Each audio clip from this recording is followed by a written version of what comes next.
Oke, kita bertemu di sesi episode yang ke-6. Pada episode kelima itu karena persoalan teknis perekaman terjadi pemotongan secara otomatis karena mungkin storage-nya penuh, rekaman saya penuh sehingga dia putus. Nah, kita lanjutkan. Pada perbincangan yang kelima kemarin itu kita sampai pada sebuah perbincangan tentang bagaimana kontrak politik tahun 1818 itu menjadi semacam puncak konflik politik paling tajam antara pihak Melayu dan pihak Bugis. Mengapa begitu? Karena sebelum kontrak politik 1818 ini ditandatangani dengan Belanda, Temenggung Johor waktu itu adalah Tun Ibrahim sudah mengingatkan Raja dan Tuan Muda Raja Ja'far agar menerima proposal Inggris. Jadi pada waktu itu kira-kira tahun 1815 ketika perjanjian London ditandatangani dan bukan London tapi Wina ditandatangani dan Belanda dan Inggris berdamai dan kawasan-kawasan di Semenanjung itu mulai ada yang dikembalikan kepada kerajaan Belanda lagi.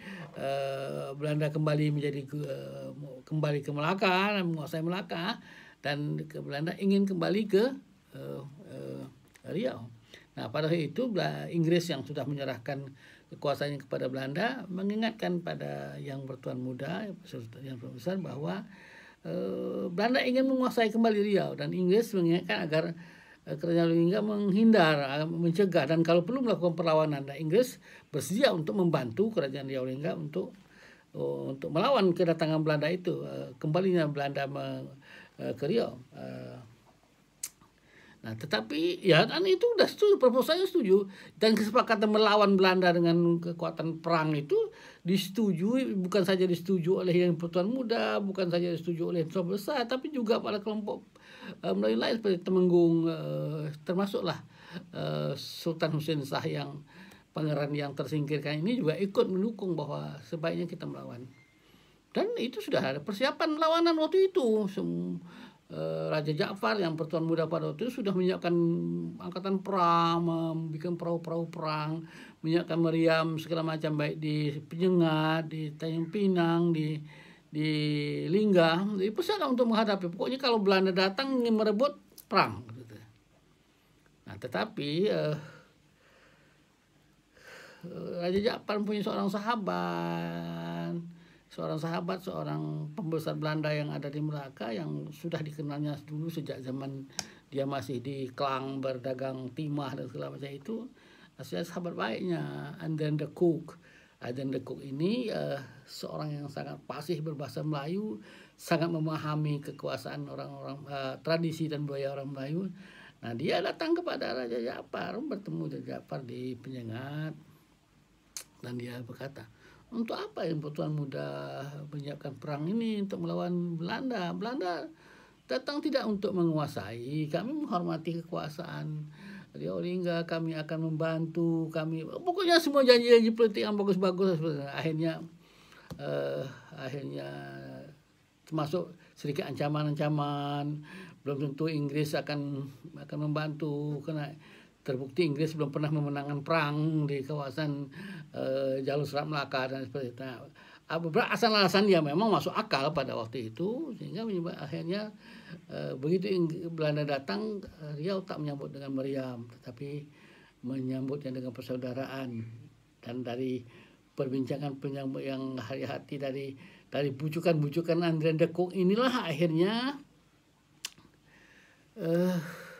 Raja Ja'far mengalah, menandatangani perjanjian politik 1818 yang ternyata hasilnya itu adalah sebuah kekalahan politik yang luar biasa dari perjanjian 18. Nah, 18 karena melihat, walaupun tapi dalam dokumen ini saya tidak menemukan bahwa Temenggung Tun Ibrahim ikut Tun Abdurrahman itu, Temenggung Johor Tun Abdurrahman ikut menandatangani perjanjian 1818 itu, apa di sini disebut Temenggung di dalam dokumen Temenggung, tapi di sini tidak eksplisit disebutkan, tidak ada disebutkan, tidak ada tanda tangannya, hanya dokumen sebuah draft sebuah draft perjanjian.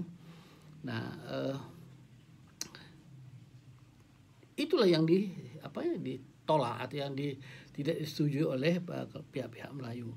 Jadi Tun Abdurrahman sebagai Temenggung Johor sebagai pemimpin orang-orang Melayu pada waktu itu yang sejak 1811 dia sudah sejak 1807 pindah ke Pulau Bulang dan membangun pusat pemukiman di sana, dan kemudian tahun 1811 mulai membangun sebuah kawasan pemukiman baru di Singapura di Kampung Temenggung namanya seperti itu. Nah dia lah yang akhirnya menyatakan bahwa orang Melayu tak lagi bisa dapat bersekutu, tidak lagi bisa berdampingan, tidak dapat lagi meneruskan ranjang pengantin Melayu Bugis yang sudah ditangani seperti itu untuk selanjutnya, karena mereka melihat bahwa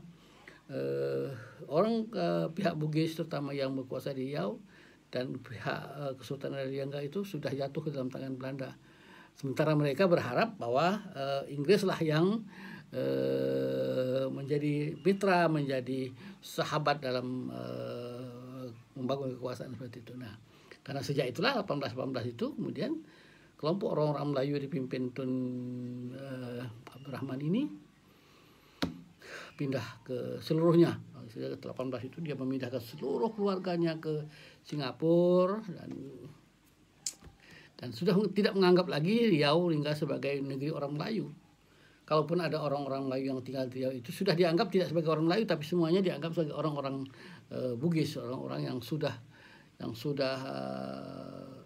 tidak lagi memperhatikan kepentingan bersama, tidak lagi setia kepada sumpah setia Melayu Bugis sebagaimana yang diikrarkan sejak dari awal untuk secara bersama-sama membangun kekuasaan.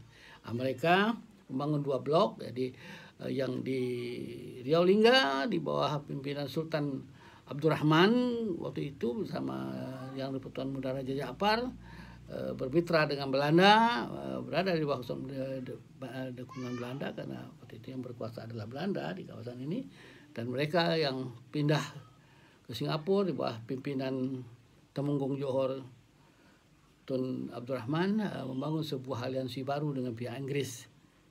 Nah, menjadi dukungan di sana, dan saudara semua tahu bahwa ekor daripada konflik politik 1818 ini adalah akhirnya sebuah kesepakatan politik antara pihak Melayu dan pihak Inggris tahun 1819, dan Raffles bersama Perkuhar sampai di Singapura, dan mereka berhasil membujuk Sultan Tengku Husin, putra sulung Sultan Mahmud Riyad Shah yang tersingkir dari Lingga, dibawa mereka ke Singapura dan dirajakan di Singapura sebagai Sultan Singapura, Sultan Singapura yang baru, yang mereka membangun sebuah wilayah kekuasaan baru yang kekuasaannya meliputi dari Singapura, Johor, dan kawasan sekitarnya, tapi tidak termasuk Pahang. Pahang yang pada itu berada di bawah kekuasaan Bendahara Pahang tetap setia, tetap patuh, tetap menyembah kepada Riau Lingga. Tapi yang bergabung dengan Singapura itu adalah Kerajaan Johor, bekas Kerajaan Johor dulu yang berada di bawah kekuasaan Temenggung Abdurrahman. Jadi pada 1818 itu puncak konflik politik antara pihak Melayu dan Bugis itu pecah, mewujudkan 2 kerajaan baru, kerajaan Singapura, Johor yang dipimpin Husin Shah, dan satu kerajaan Riau Lingga dipimpin oleh Sultan Abdurrahman Muazzam Shah yang pertama. Nah, jadi menurut saya yang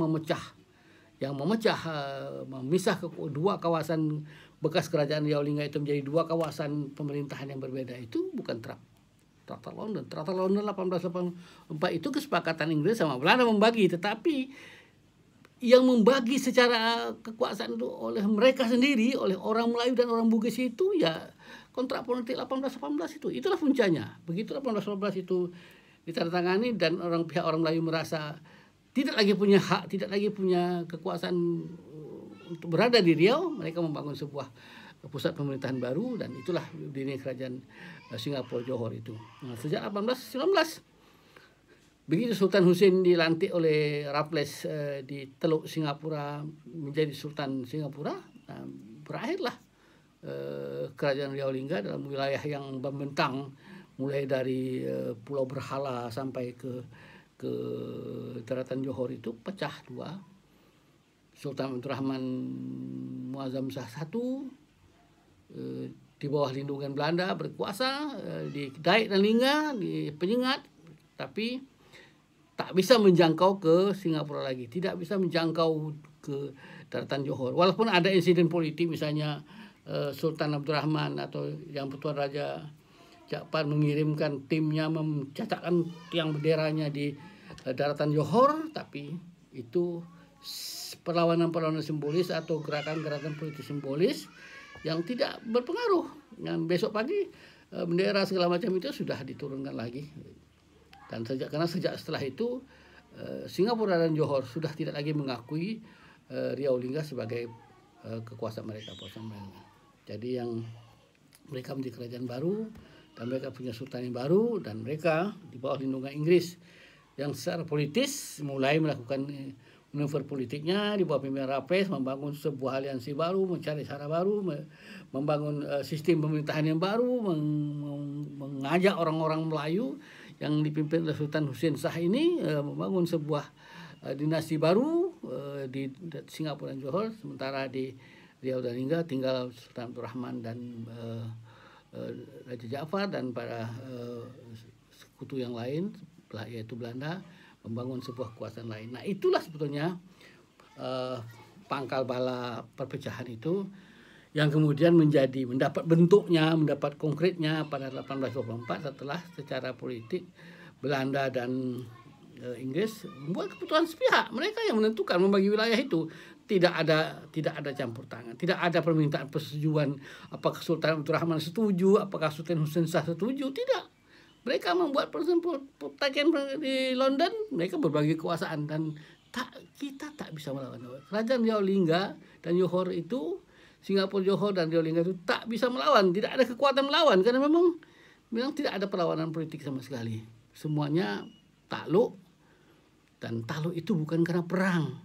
Takluk itu karena kekalahan dalam politik, dan takluk itu kekalahan dalam kontrak politik, perjanjian-perjanjian yang mengikat, yang mengalahkan itu. Jadi tragis sekali kalau pada masa Raja Haji Fisabilillah takluk itu di bawah perang, di bawah bentuk meriam, dan bisa menewaskan beratus-ratus orang serdadu Belanda di Teluk Ketapang, serdadu Belanda di Teluk Keriting, di Pulau Penyengat. Tapi pada setelah itu tidak ada sebutir peluru pun yang berdentum, tidak ada. Satu-satunya yang namanya perlawanan itu terjadi di Tanjung Pinang yang dilakukan oleh Arong Balewa dan teman-temannya yang sempat memberontak seminggu melawan residen Belanda di Tanjung Pinang. Tapi setelah itu pun akhirnya mereka kalah karena angkatan perang Belanda lebih banyak, senjata mereka lebih lengkap, dan akhirnya Arong Balewa dan kira-kira 500 para pengikutnya menyingkir ke Singapura dan berlindung dengan Sultan Hussein Shah di Singapura.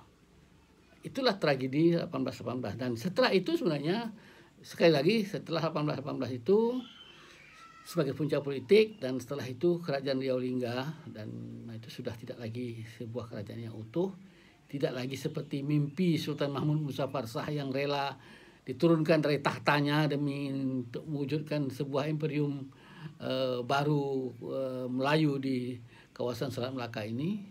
Sudah tamat kerajaan Riau Lingga, tinggal lagi sebuah satelit, sebuah wilayah kekuasaan yang dipinjamkan oleh Belanda, yang kekuasaan sepenuhnya ditentukan oleh Belanda, dan artinya masing-masing pihak lebih mencari selamat, mencari jalan aman agar tidak berkonflik dengan Belanda, tidak melakukan tidak ada perlawanan politik sama sekali. Perlawanan politik itu terjadi, yaitu saya katakan tadi, setelah perlawanan Arong Balewa, dan kemudian setelah masa Sultan Mahmud Muzaffar Shah diturunkan, perang yang terjadi itu adalah perang di Retih, perang membela kekuasaan Sultan Mahmud Shah yang dilakukan oleh Panglima Sulung di Retih, Dan begitu kalah Panglima Sulung Dirteh, maka berakhirlah perlawanan kerajaan Riau Lingga ini pada Belanda. Dan juga di Semenanjung di bawah bendera kekuasaan Inggris juga tidak ada perang politik. Sultan Husin Shah dan Temenggung Abdurrahman lebih memilih diplomasi damai dan membangun kekuasaan sendiri dengan gaya penguasa penjajahan yang berbeda. Yang agak berbeda lah. Gaya Inggris agak berbeda dengan gaya Belanda. Kalau Belanda ini lebih cenderung kekuasaan mutlak dan membodohkan rakyat jajahannya, tapi yang Inggris akan lebih demokratis, lebih memberi ruang kepada kekuasaan lokal, kerajaan lokal untuk membangun jati diri walaupun tetap dikendalikan. Itulah wujudnya dua kekuasaan baru yang menandai sebetulnya keberakhirnya kerajaan di kawasan Sunantara Semenanjung ini bukan 1884, bukan setelah itu, setelah kerajaan-kerajaan memisahkan diri, tapi sudah terjadi sejak 1818. Kira itu sesi yang sekarang ini. Terima kasih.